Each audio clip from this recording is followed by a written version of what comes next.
mean, you guys, we talk about pressure and getting there with four. I mean, you guys don't blitz a lot.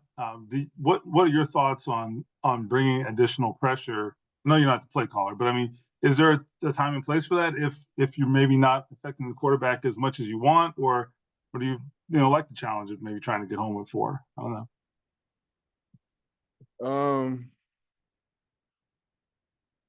Yeah, I mean, ideally, you want to trust the guys on the field to be able to just get home without needing to send pressure, especially with a lot of guys down, in the secondary. So, at the end of the day, uh, you could have more pressures, but there's no saying whether that's gonna really make a difference. So, I mean, you got to play with the play that's called, and that's what we're doing. Joel? Dio, has it been tough playing a lot more snaps than maybe you're used to in the past? You guys are obviously banged up, and I know you and Latu have had to play quite a bit of extra snaps.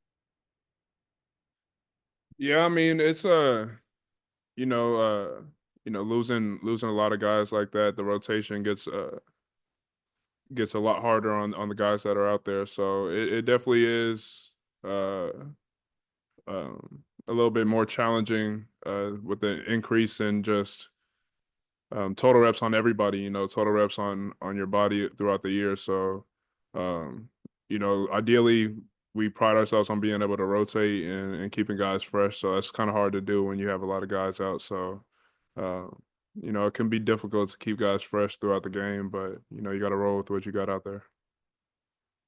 James? Dial, to that point, I know you talked about the physical toll, but I guess what is it like mentally to have to prepare for, I guess, getting moved around a lot? And also, I guess, just mentally not allowing yourself to give in to some of that fatigue, if that makes sense.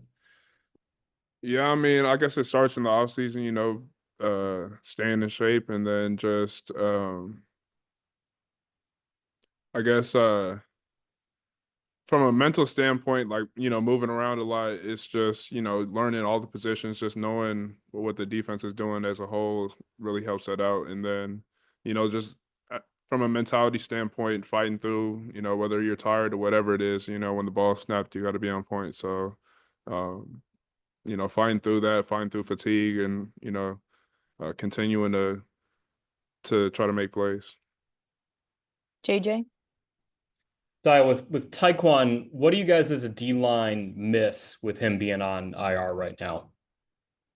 I mean, that's another versatile player that can line up all over the line. So, you're kind of losing someone everywhere, and then you're also losing a leader in the room, somebody who, that's a problem solver when something goes wrong, can help you help the guys fix it, with whoever's on the field. So, you're losing a lot when you lose a guy like Tyquan. And then we have our last question from Steven. Oh, I meant to ask you one other one. Talked to Laiatu after the game, and he's very passionate and he holds himself to a high standard. I know he would love to have a lot of production right now, but just things go with the way they go. What have you seen from him, and just like dealing with the ebbs and the flows of this league? Like there's tough days, there's good days. How has he handled it, and what have you observed just generally? I mean, I think he's handled it well. He stays positive. He keeps working. I mean, we all know the type of player he is. We see it all the time. I mean, he's a great rusher. Uh, he's had a good amount of pressure throughout the year, and obviously he wants to turn that into more sacks, and that could be frustrating for anybody in the league. So, in this league, they come in bunches. You go through droughts, you go through a period of game where you don't get a bunch of sacks, you go through a period of games where you get a bunch of sacks. So you just got to stay in the middle, because that's where the work's done, and then at the end of the season, you see where you are.